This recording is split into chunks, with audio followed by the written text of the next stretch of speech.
차기 대통령 집무실로 서울 용산구에 있는 국방부 청사가 유력하게 검토되고 있습니다. 윤석열 당선인은 광화문 시대를 열겠다고 공언했지만 경호 등 여러 문제에 부딪혔기 때문인데요. 김자영 PD가 현장 취재했습니다. 윤석열 당선인은 대통령 임기 첫날 광화문 시대를 열겠다고 공언했습니다.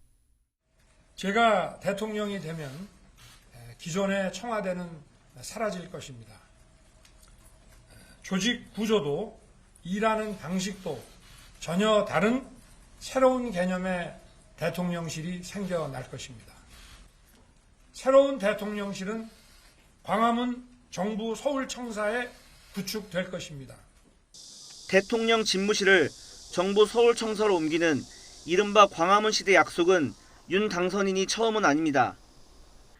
앞서 김영삼, 김대중 정부에서도 추진했고 문재인 대통령 역시 취임사에서 추진을 약속했습니다. 우선 군의적인 대통령 문화를 청산하겠습니다. 준비를 마치는 대로 지금의 청와대에서 나와 광화문 대통령 시대를 열겠습니다. 하지만 광화문 집무실 계획은 경호와 교통, 비용 등의 문제로 번번이 좌절됐습니다. 주변에 높은 건물이 즐비하고 유동인구도 많아 경호가 쉽지 않다는 이유인데 최근 진행 중인 광장 조성 사업도 걸림돌입니다.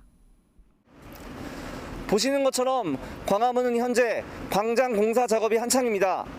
공사가 끝나고 정부 청사 쪽 차도가 없어지면 경호에 취약해진다는 분석이 나옵니다. 광화문 광장이 광장 본래의 기능을 잃을 수 있다는 우려도 있습니다. 현행법은 대통령 경호 목적으로 불가피한 경우 구역을 지정해 출입 등을 제한할 수 있도록 규정하고 있습니다. 경호처장이 상황에 따라 광화문 광장을 경호구역으로 지정하면 검문 검색은 물론 출입 통제도 가능합니다. 최근 장애인 단체의 기자회견도 이런 이유로 인수위원회 사무실 100m 밖에서 열릴 수밖에 없었습니다. 이 밖에 지하 벙커와 헬기장 등 안보시설을 광화문 인근에 마련하기 어렵다는 문제도 제기된 상황. 이에 따라 서울 용산 국방부 청사가 대안으로 유력하게 떠올랐습니다. 부진의 구청사 또는 신청사에 집무실을 설치하고 근처 한남동의 국방외교장관 혹은 참모총장 공간 등의 관저를 마련하면 제기된 문제점을 해결할 수 있다는 구상입니다. 다만 국방부 청사로 집무실을 옮길 경우 국민과 더 가까이에서 소통하겠다는 애초 취지가 퇴색할 수밖에 없다는 우려도 있습니다. 이에 대해 청와대 이전 TF팀장인 윤한홍 의원은 바로 건너편에 용산 미군기지가 반환되고 공원이 들어선다는 점을 고려하면 국민소통 강화에 더 적합한 장소라고 설명했습니다.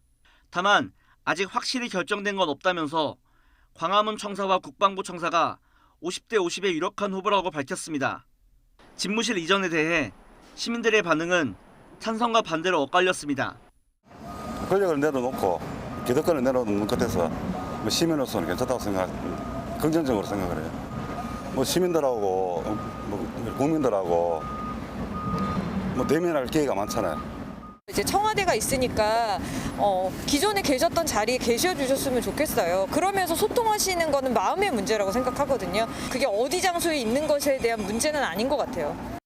윤 당선인 측은 늦어도 다음 주 초에는 이전 계획을 발표할 계획이라고 밝혔습니다. YTN 김재양입니다.